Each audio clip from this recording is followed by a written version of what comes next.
যে এটার জন্য রাজপথে নামার প্রয়োজন হলে আমরা সেটার প্রস্তুতি নিচ্ছি, কারণ এই দেশের মানুষকে যারা 11 দলের পক্ষে নির্বাচনে কাজ করেছে, নেতাকর্মী সমর্থক, তাদেরকে হেফাজত করা, তাদেরকে রক্ষা করার দায়িত্ব আমাদের। এই নির্বাচন নিয়ে আমাদের অবস্থান অলরেডি ব্যক্ত করেছেন 11 দলের অন্যতম দল, প্রধান দল জামাত ইসলামী সংগ্রামী আমির ডক্টর শফিকুর রহমান। আমাদের অবস্থান খুবই সুস্পষ্ট।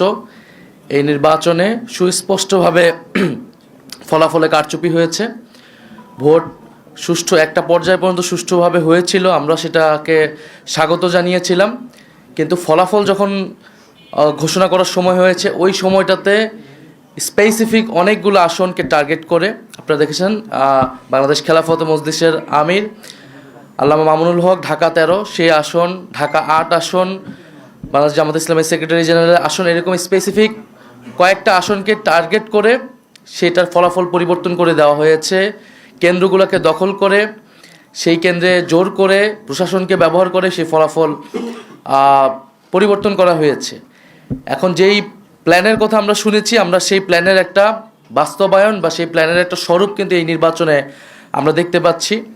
এবং এই ধরনের ফলাফল কারচুপি করে যারা পুরনো আমলে আওয়ামী লীগ যেইভাবে নির্বাচন করেছে, সেই ধরনের প্রচেষ্টা আমরা যাদের ভিতর দেখতে পাচ্ছি, তারা কিভাবে রাষ্ট্র পরিচালনা করবে, কীরকম দেশ পরিচালনা করবে, সেটা নিয়ে জনগণের মধ্যে প্রশ্ন এসেছে। এবং নির্বাচনের পরদিনই যারা তাদের প্রতিদ্বন্দ্বীদের উপরে হামলা, সারা দেশে নির্বিচারে বাড়িঘরে হামলা, আগুন লাগানো, হুমকি এবং এলাকা ছাড়া করতেছে, তাদের কাছে এই দেশের জনগণ, এই দেশের মানুষ কিভাবে নিরাপদ থাকবে সেটা নিয়ে প্রশ্ন এসেছে। এবং সেটার জন্য আমরা 11 দল কিন্তু ঐক্যবদ্ধ হয়েছি। এবং ডক্টর শফিকুর রহমান বলেছেন স্পষ্টভাবে যে এটার জন্য রাজপথে নামার প্রয়োজন হলে আমরা সেটার প্রস্তুতি নিচ্ছি, কারণ এই দেশের মানুষকে যারা 11 দলের পক্ষে নির্বাচনে কাজ করেছে, নেতাকর্মী সমর্থক, তাদেরকে হেফাজত করা, তাদেরকে রক্ষা করার দায়িত্ব আমাদের।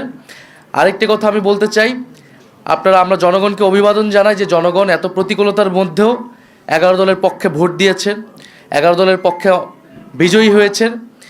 অনেকেই অনেক কারচুপি করে তাদের বিজয় আটকানো যায়নি। আপনারা দেখবেন যে গণভোটে কত পার্সেন্ট ভোট পড়েছে, 60% ভোট পড়েছে, 60+ ভোট পড়েছে। এই নির্বাচনে কিন্তু সুস্পষ্ট দুইটা পক্ষ ছিল, একটা সংস্কারের পক্ষ, পরিবর্তনের পক্ষ, যারা সংস্কার চায়, গণতন্ত্র চায়, চাঁদাবাজি বন্ধ করতে চায়, দুর্নীতি লুটপাটের বন্ধ করতে চায়, বিচার এবং সংস্কার চায়, আধিপত্য তো বিরোধিতা চায়। আরেকটি পক্ষ যারা পুরনো বন্দোবস্ত, পুরনো রাজনীতিকে প্রতিনিধিত্ব করেছে, যারা 72-এর সংবিধানকে চেয়েছে, যারা পুরনো যত ধরনের রাজনীতি আছে, যারা ঋণ খেলাপিদেরকে প্রশ্রয় দিয়েছে, যারা লুটপাট দুর্নীতি, সেই একই রাজনীতি করতে চায়। ফলে জনগণ ব্যাপকভাবে যেই 60%-এর বেশি, 60+ সংস্কারের পক্ষে তারা ভোট দিয়েছে, সেই একই জনগণ কিন্তু 11 দলের পক্ষেও ভোট দিয়েছে। কিন্তু শেষ মুহূর্তে এই 10%-এর মতো ভোট কিন্তু কারচুপি করা হয়েছে, ফলাফলে কারচুপি করা হয়েছে। নাহলে এই পুরা ভোটটাই 11 দলের পক্ষেই আসতো।